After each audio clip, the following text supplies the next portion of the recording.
Hey y'all, hey, we are back.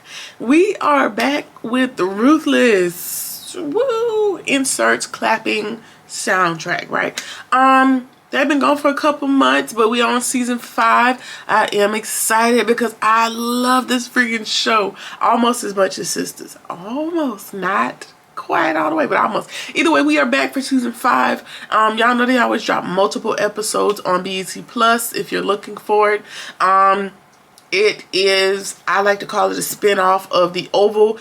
I do not review The Oval, unfortunately, because, child, it's a lot of shows. Either way, it is a spin-off of The Oval. It is about a cult and his followers, and a lot of them that are attempting to escape. If you're interested in watching, I like it. It's very suspenseful. I like that kind of thing. Either way, we're on season 5, episode 1, entitled Children of the New Paradise. In true review fashion, I'm going to try to give you a quick little recap of what happened in season 4, and then we're going to jump into season 5. At the end of season 4, crap had popped off and got real deep out here in the streets. The Heist was kidnapped. Lewis, George, Ruth, a lot of people had a whole lot of plans, and the plan finally kicked off in the last few episodes. The Heist was kidnapped by some of the parishioners. Mac, which is the sheriff, not the sheriff, somebody with the FBI, he unalived himself because he had gotten caught up in his lies. The sheriff and Andrew are under arrest. Ruth made off with $300K, which I'm not really sure about. We'll talk about it. And a lot of people escaped. We're seeing where a lot of them are kind of drifting back into the compound, because the way that the compound is structured is that it's almost like an island of sorts. It's hard to navigate the woods. And so a lot of people are having to go back because there's nowhere else to go. And we see that one of the kidnappers have been shot in the head. That's Bridget. And Lewis and George and the Heist are now going to be taken back to the compound. And that's what we pick up in season 5. So again, we're in season 5, episode 1, entitled Children of the New Paradise. So we're in the wake of Bridget catching a bullet between the eyes. Now Lewis and George are confused, and the Heist is having the time of his life. Child, he ain't worried about the bullets because they're not aiming for him. Lewis is talking about Bridget, wake up, and girl, Bridget is gone. Don't worry about it.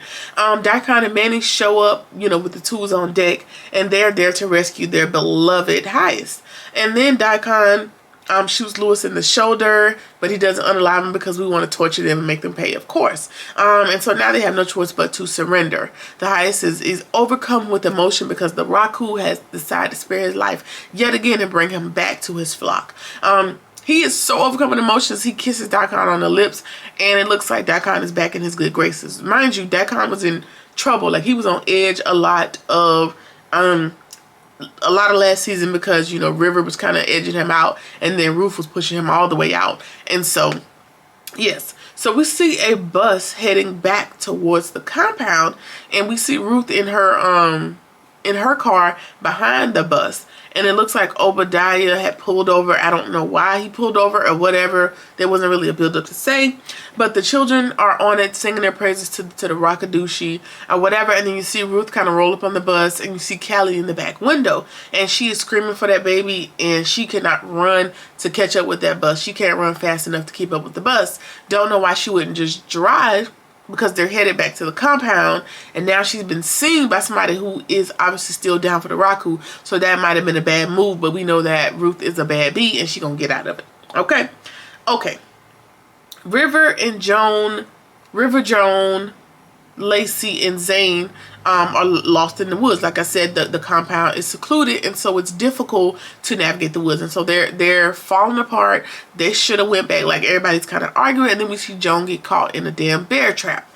And so Lacey and Zane are like, listen, we need to leave her. Like, nice knowing you, but we're about to go. And so we need to keep moving so we can find the FBI. We need to get out of here. And River's like, nah, like, she's the only person with the bank information. We need to help her. And Lacey really don't give a damn about the money no more. She's like, listen, we about to go. So Lacey and Zane, they leave them in the woods, and they are on their way. And so Joan is giving up on life at this point. Like, she's progressively getting worse. She is losing a lot of blood, and River is refusing to leave her side. Now, don't think of River as no saint of anything. There might be some care and concern because they were there, you know, early on in this thing, but he knows that she's the only person with that bank information. And so they're just talking. He reminds her of how they met. He came there fresh out of law school and she hated his guts. And that proved interesting to me because a lot of the people that end up in cults, for you know, all the documentaries that I've seen, is that they're looking for something. So for him to be so assumed successful and out of law school and to still fall for something like this goes to let you know that people's psyches are impressionable, and ultimately we are all out here just looking for something. Now what I'm not looking for is that, but we all seeking something, and he ended up here by way of his seeking. That's what I wanted to make a point of. Either way, she thinks that he's only there because of the money. Same, I think the same thing, girl, but he might care about you a little bit. She also tells him, like, listen, there's no way for you to get the money without the account number and the password. And I'm the only person that knows it, and I'm never going to tell anybody. And then she passes out from the blood loss. And so now he has to fight to keep her alive because, girl, I stayed. Like, I had multiple opportunities out here, and I stayed for this money. You need to stay alive so I can get this money. Okay. All right, so Daikon, you know, they roll back up to the gate with the highest, and we see Elder Mother and the other women. They have taken up arms like Ruth suggested. They're overjoyed to see him returning, and he thanks them for their loyalty. Tells them that, you know, they won the battle, but the war is on the way.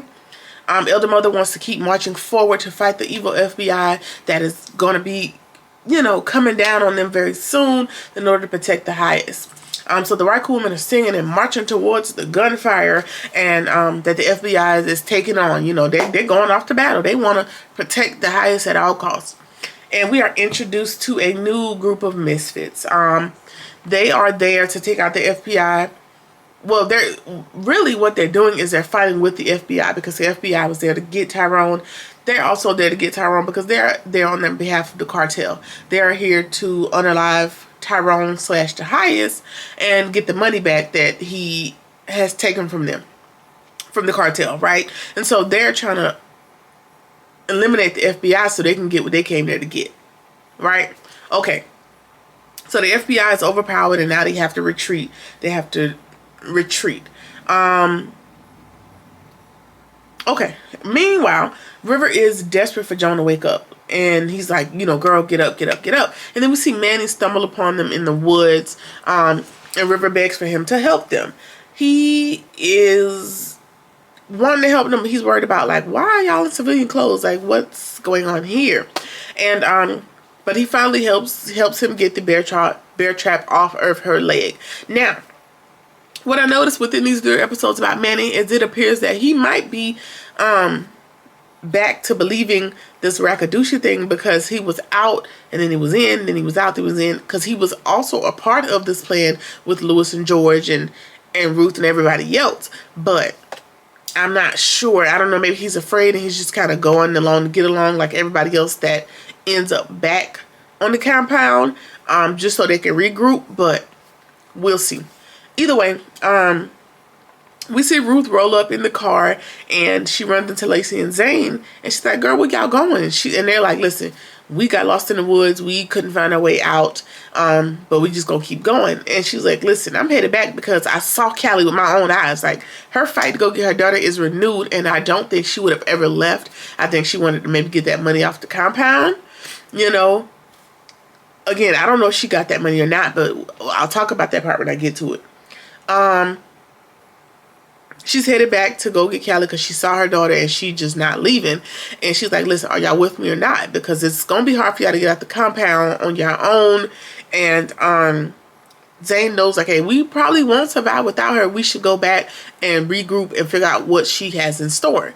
And so Zane trusts that Ruth does have the plan, but Lacey is like Lacey has been through, honestly, I think Lacey has been through the most, at least what we could see documented on the show. And so she is against going back.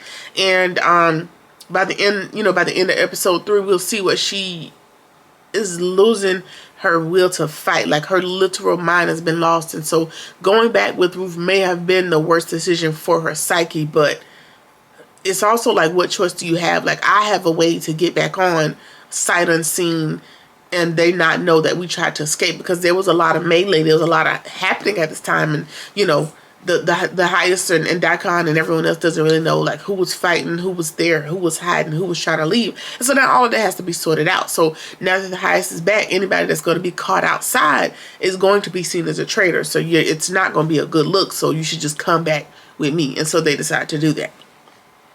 Okay. And Lacey is more doing it in her allegiance to Zane as opposed to her belief in Ruth. Okay. All right. So Manny carries Joan back to the compound, and she's kind of in and out of consciousness, but she's devastated to know that they're back on the compound, as I would be. And then we see Elder Mother roll up on them, and I don't even think she realizes that they were in civilian clothes, because she's just overjoyed that the highest is back, because normally she would have realized like, hey, what y'all doing in regular clothes? What y'all got going on? Either way, the highest has a message, and they all need to be there to hear it. So whether Joan's dead or alive, everybody needs to go over here and hear what this message is. Ruth, Lacey, and Zane also get back, and she had their burgundy outfits, whatever they are, her robes, in the trunk. And she was like, listen, ain't no guards at the gate, so we're really worried. Like, did the FBI take them out? What's really going on? And Ruth gives them their robes back so they can get, again, so we can get back in without any suspicion. But we also see when she goes to the trunk to get the robes that the money is no longer in the trunk. So did she put it, this is where I'm like, did she put it back? Because the highest does ask her about that money at some point, and he goes to physically put eyes on it and sees that the money is there. So maybe she didn't steal all of it, because he didn't count it. He just went to put a visual eye on it, and he went in the back to the safe. But when she stole it, it was under the daybed. So maybe he didn't account for the daybed money. I don't know. But either way, he's satisfied with what she told him when confronted with the information. So maybe she took that money and hid it, because remember, if you're watching the Oval series, they found money in her baby daddy's room, and nobody at his house can account for where this large sum of money came from. So maybe she took the money there. Now she would have had to hightail it there and back, but I don't know. It seems far-fetched. I didn't add up. I don't know how that translates. Either way, Ruth goes into the highest. She's making her way back to the highest so she can try to scheme and kind of talk him down, because she knows that Lewis and George have probably snitched her out at this point. All right, so the highest is giving a grand speech. He's giving a speech to all those that are here, that, you know, that stuck it out with him, that did not show their disloyalty. And he's so thankful, you know, that people hung around.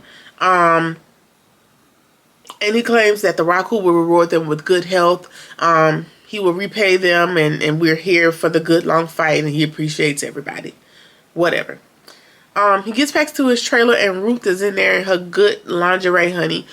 She's there to show her gratitude to him for the victory on tonight. And Daikon tries to remind him, like, no, she stole your money. She conspired with those traitors. Don't listen to her. Don't listen to her, Dad. Don't listen to her. And so she paints him jealous. She was like, I know you're jealous that I'm here. I know you know you can't do them like I do, really. And so the highest is like, so are you trying to tell me you didn't take any money? She was like, I'd never do that. And so he goes to put eyes on the money. And he's like, are you sure you didn't go in the safe? She's like, what safe? I don't know what you're talking about, sir. And again, he's happy with what he saw. So I don't know if she didn't take all of it. She just took enough for it to not be noticeable. I'm not sure. Either way, and just like that, she's back in the good graces. Everyone is cool, calm, and collected, and the end of them end up in a freak off. Ew. Okay. Some guy, his name is Obadiah, he shows up to tell the highest that, hey, the children are back with us, the children are safe, and they are now prepared and ready to show their loyalty to not only the highest but to the Raku. They're ready to participate, they're on their best behavior, and it's time to demonstrate that to you. He presents the children, and they are armed, they're trained for battle. He has been teaching them military style. They are dressed right and center. They are ready to prove their love. At that moment, one of the women, I don't know her name at this point, recognizes her child and attempts to speak to her. And you can see Ruth have this same thing in her mind, but she does not give any physical reaction. And Obadiah tells the lady, like, hey, these kids no longer belong to you. They belong to the Raku, so you need to sit down. And so then we see Callie, which is Ruth's daughter. She steps to the front as a leader of sorts. Of course, she got this skill from her mom, this leadership ability, but this is not the way we want to see that manifested now that she has been brainwashed into this whole Raku way of life. And that is how we introduced back into season 1, episode 5. You know, now we gotta do some damage control. We gotta get our plans back together and all these good things. Let me know what you think about the episode. And I'm gonna follow up this with immediately with episode 2. Like I said, they drop 3 episodes at a time on the same day, so these videos are gonna be all within the same day. Either way, like, comment, share, subscribe, or whatever it is that you feel like doing. I'll see you in the next one. Peace.